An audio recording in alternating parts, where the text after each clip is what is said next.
The Westknits Stashbustalong is underway, and let's take a look at my favorite 5 stash busting patterns. If you want to knit a shawl or a sweater, these are my favorite 5 patterns I've designed that are perfect for stash busting.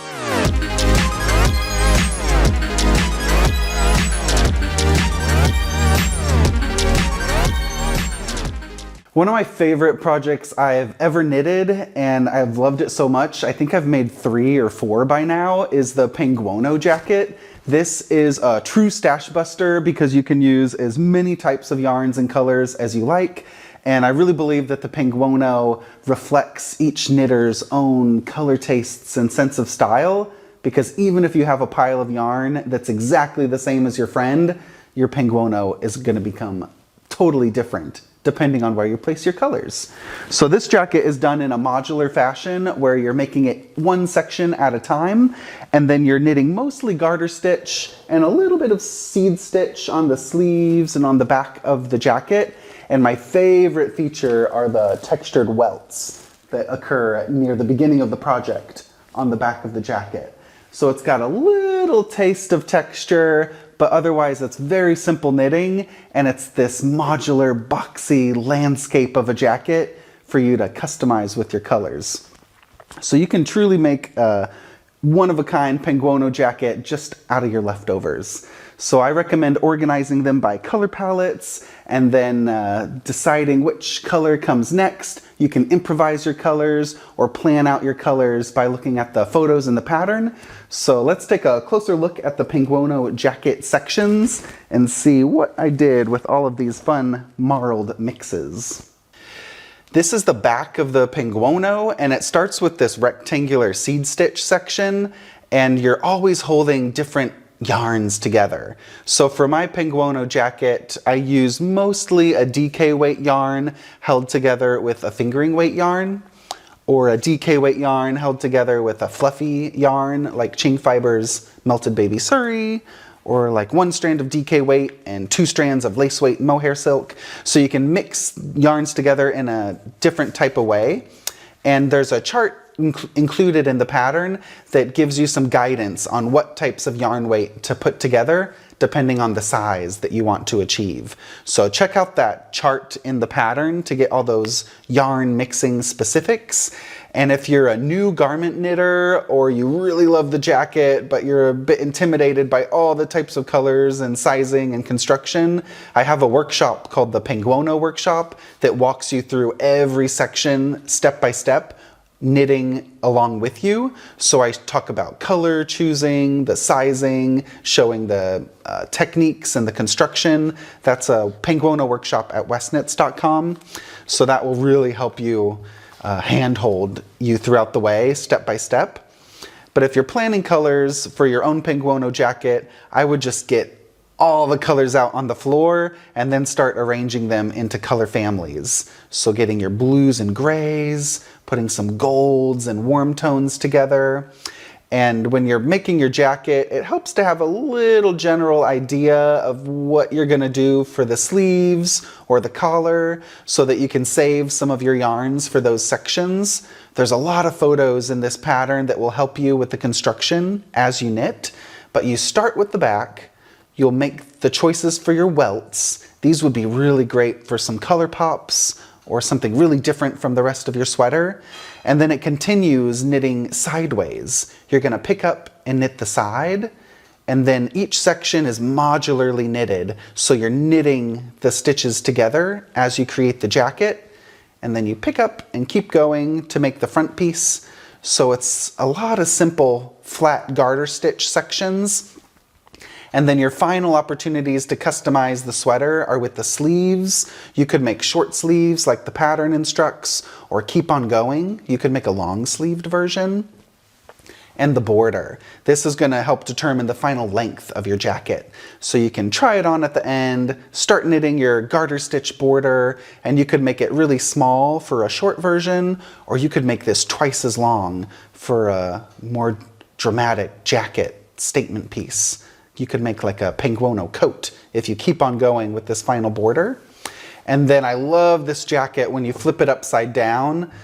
You can see in the photos of the pattern with this lime green collar that when you flip it upside down, the bottom border all of a sudden becomes this long dramatic collar.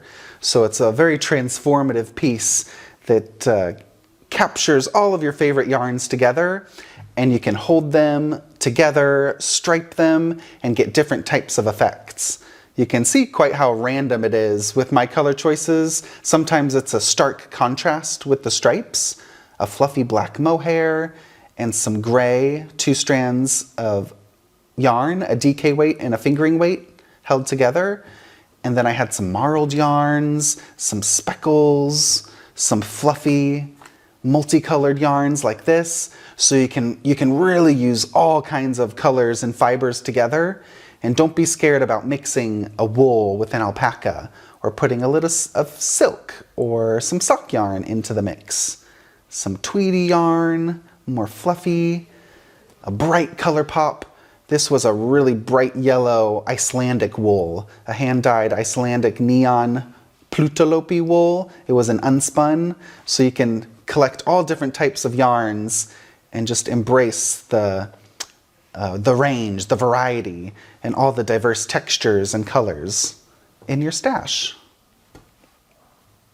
For you shawl knitters, one of the most fun shawl projects to knit during the Stashbustalong is the Fantastitch, because there's constantly changing colors and lots of textures to keep you interested. The Fantastitch is really one of those patterns that's a potato chip style project where you just can't wait to get to another section. You just want one more bite, one more row, one more color. You're always looking forward to the next section because it's always different. And what I really like about the rhythm of the Fantastitch is the flow of textured stitches where you have to focus a little bit, keeps you engaged, you get a beautiful detail in the fabric, and then afterwards there's a relief row.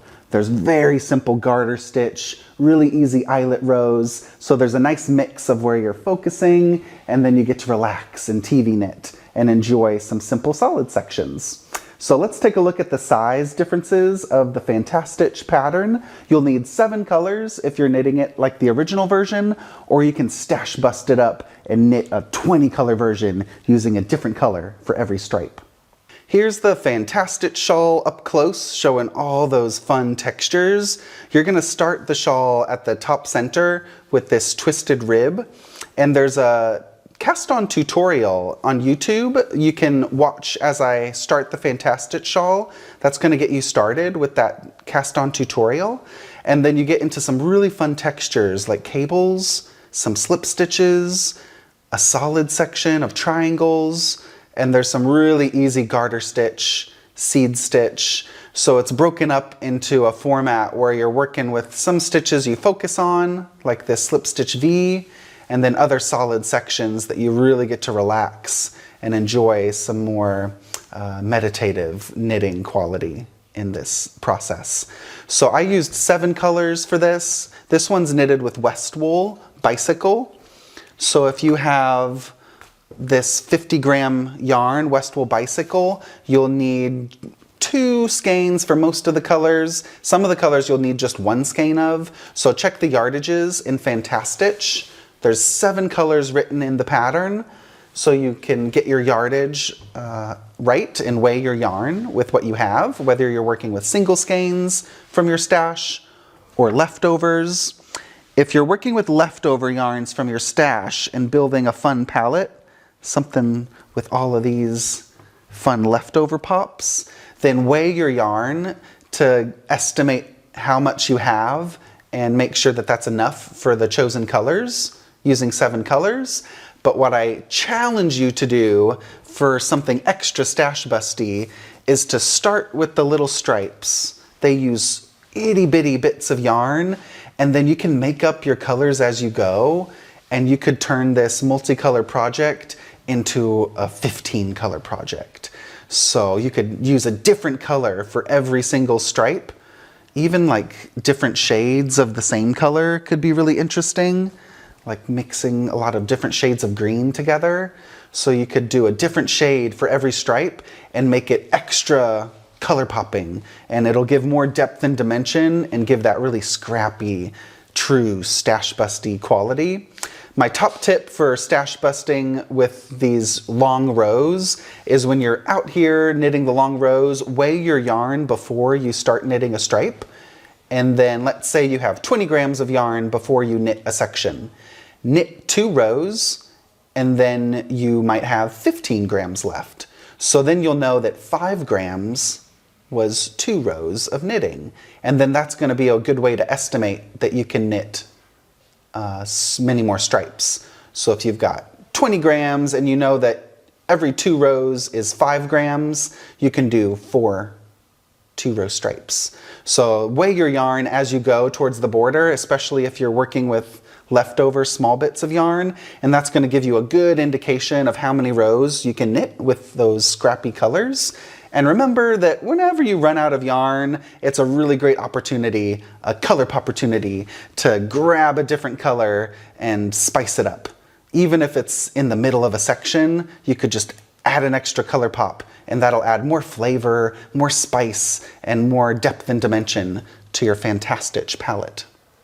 The painting brick shawl is one of my favorite stitch patterns because it's so easy to knit, but you get this really beautiful, elegant effect with the slip stitch bricks. And I chose this pattern as one of my favorite stash busters because you can really get away with some wild color combinations thanks to that framing main color. So the painting bricks uses 200 grams of the main color that frames all of the contrast pops. It's all fingering weight yarn. You could also knit the DK weight version in the pattern for thicker versions, but the fingering weight uses 200 grams of the main color, and this is a great opportunity to use all those wild colors you have in your stash, just little leftover bits. You could do a different color for every stripe, or this version has 8 colors and you repeat the sequence from colors 1 through 8, and you can get those bright color pops for the contrast, and then that framing color really brings it together and makes it quite harmonious. So something that looks random and chaotic in your stash, you can suddenly give it some harmony and some balance by uniting the leftover colors with the main color. Let's take a look. The painting bricks has that main color framing all the contrast colors, and with our Westwool bicycle, if you're knitting with the bicycle yarn, you only need 1 skein. They're 50 grams, 1 50-gram skein of each contrast color. I used 8 contrast colors for this version, so 8 contrast colors will work, and then 4 skeins of the same color will be the main color. So that's 200 grams. If you're working with hand-dyed fingering weight yarn, then you might need 2 skeins. These come in 100 grams. So if you're working with 100-gram skeins of yarn, you'll need 2 of those for that framing main color in garter stitch, and then just 50 grams of 8 colors for the contrast pops.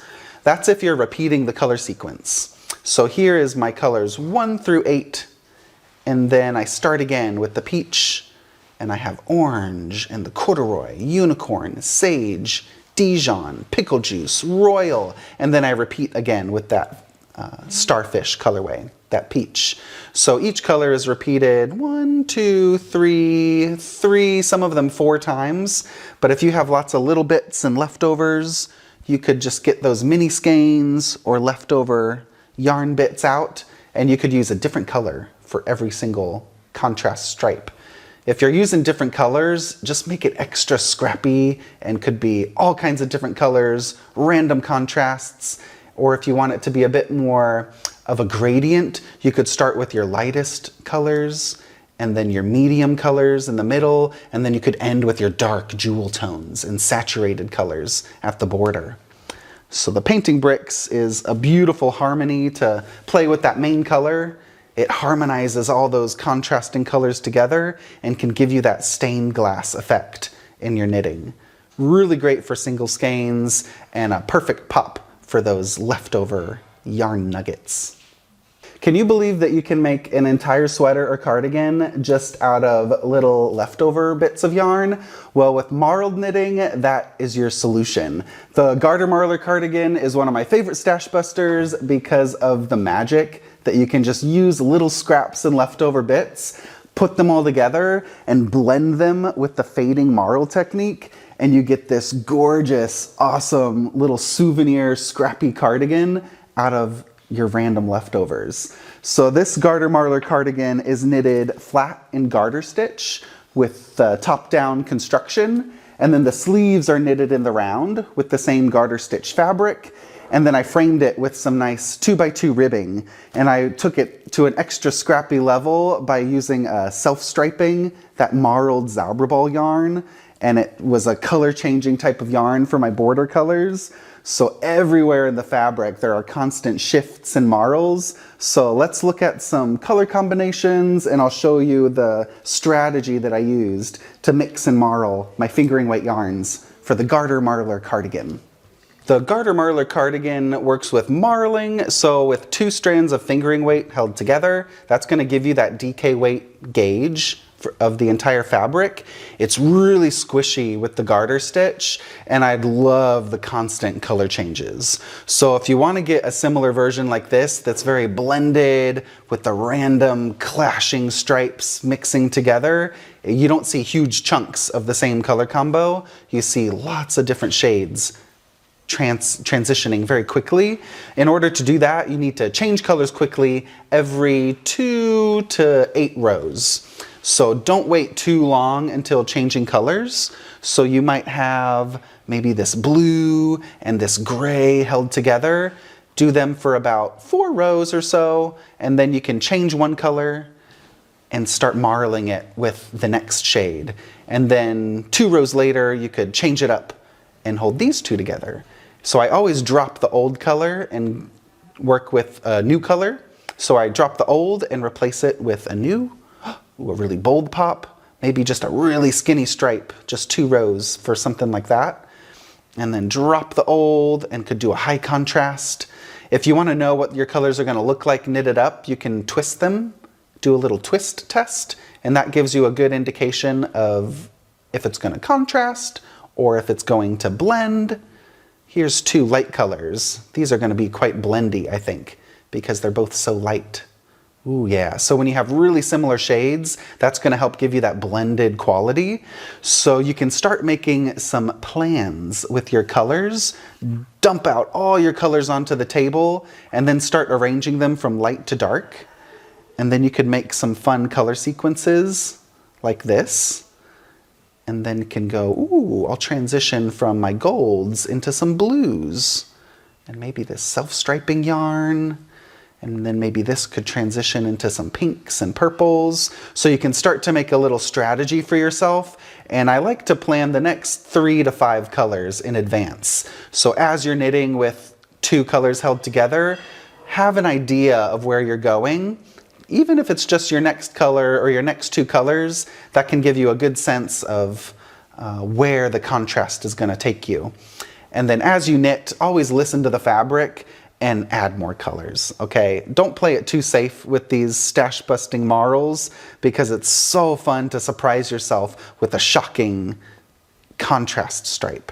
So have some extra fibers and some backup colors in your pile. Even if you think you might not use them, just have them as emergency color pops. And as you're knitting, I often find myself grabbing those random colors because I might get bored of the colors I'm working with, and I need a shock of something different. So it's just as much about the process knitting these pieces as it is about achieving a finished cardigan.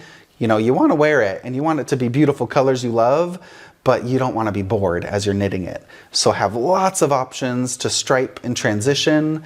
And this version was mostly a neutral, earthy type of brown palette. Browns and beige and creams with nature-inspired blues and greens. And then I mixed in some warm, contrasting colors with it. So you've got those denim blues, grassy, mossy greens and golds, but then there's some shocking bits of coral and rust and red. So a lot of interest to experiment with, a lot of fun colors, and don't stress out about the colors having to repeat in a consistent order.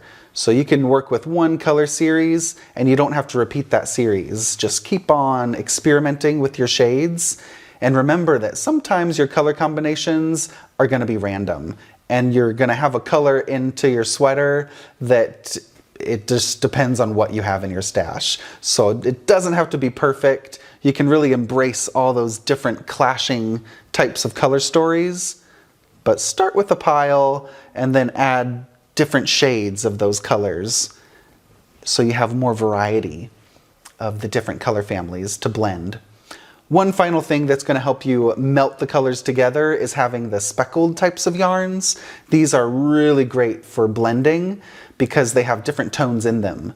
This can easily mix with some blues, but it can also transition into yellows or some of those rusty brown moments.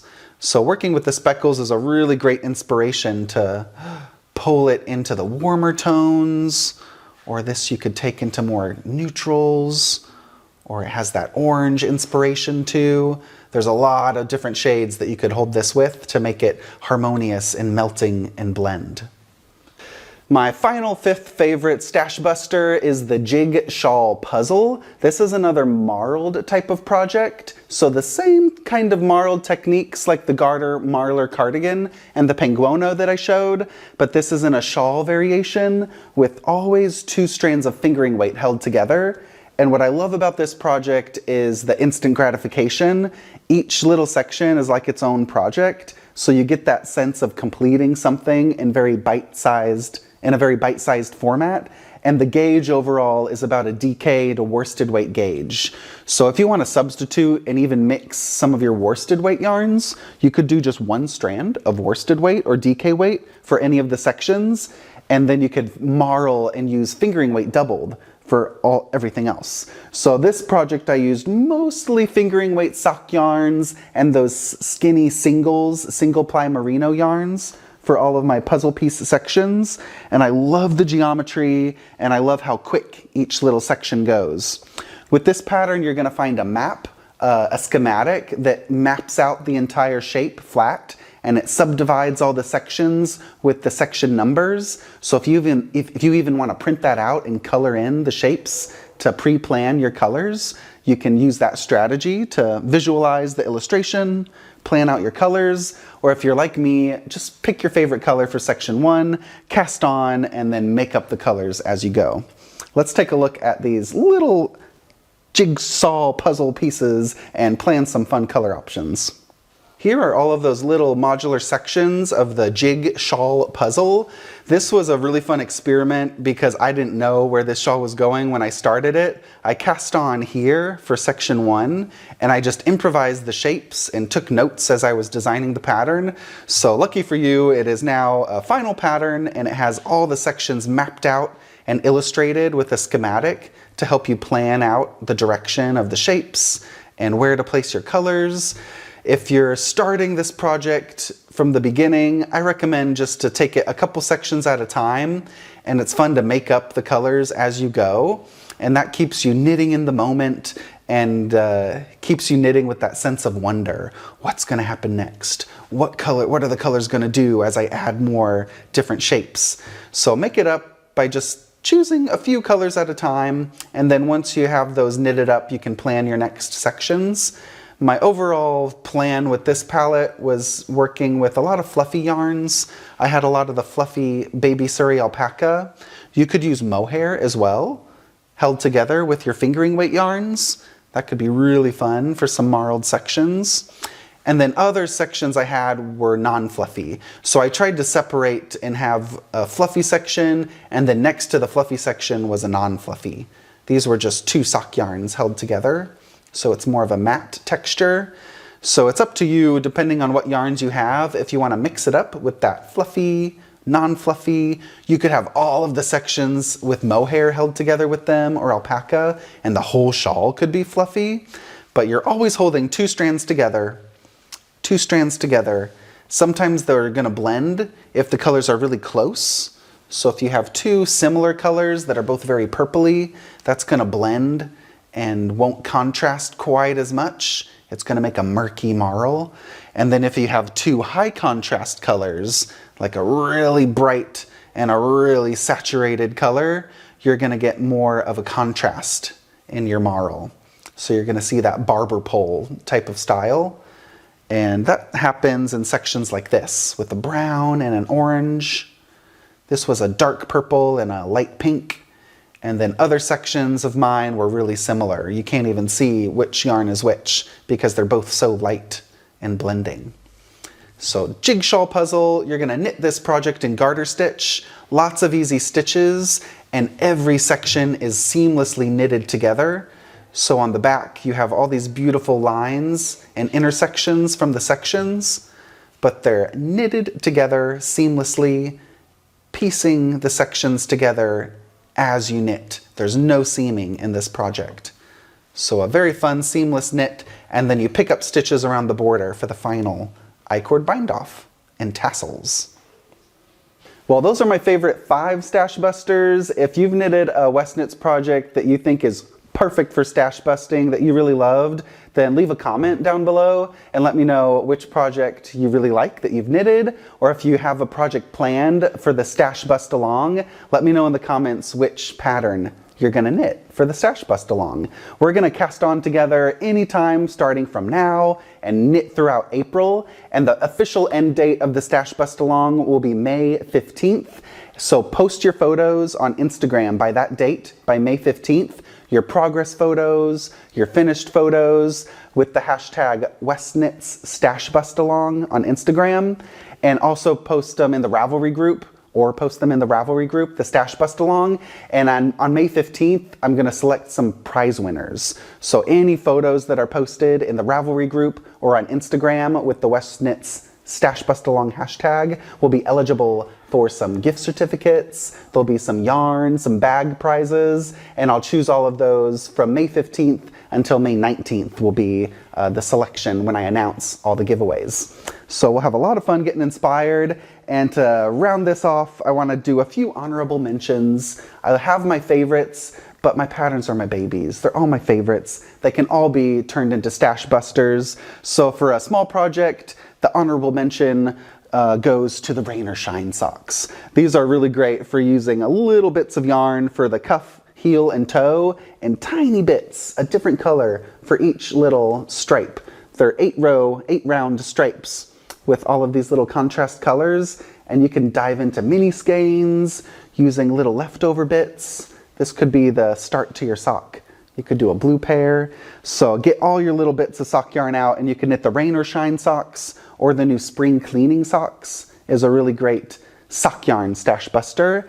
And for you epic knitters, this one is a beauty. This brioche jacket. This is called the Brioche Breeze jacket.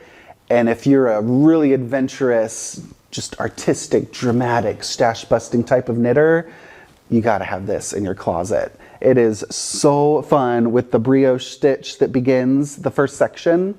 You cast on the back and knit all of this syncopated brioche using a main color with all these contrast stripes.